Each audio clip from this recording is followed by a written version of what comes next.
পাক রব্বুল আলামিনের হুকুম মোতাবেক চলবার জন্যে অন্যায়ের বিরুদ্ধে থেকে সত্যের পক্ষে থেকে নিজের গর্দান মুবারককে কাটিয়ে দিয়েছেন, শহীদ হয়ে গিয়েছিলেন, কিন্তু তিনি ইসলামের বিরুদ্ধে কখনোই যাননি।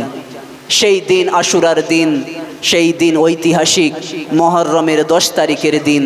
আজকে আমরা সেই জন্য এখানে বসেছি। আমাদের আমন্ত্রিত ওলামা হযরতগণ একে একে এসে যাচ্ছেন। এখন আপনাদের সম্মুখে আলোচনা করবেন জনাব মাওলানা লুকমান আলী সাহেব। আপনারা যারা বাইরে ঘোরাফেরা করছেন তাড়াতাড়ি মজলিসে চলে আসেন। এখনই আপনাদের সম্মুখে আলোচনা করবেন জনাব মাওলানা লুকমান আলী সাহেব। দরুদ শরীফ আল্লাহুম্মা সাল্লি আলা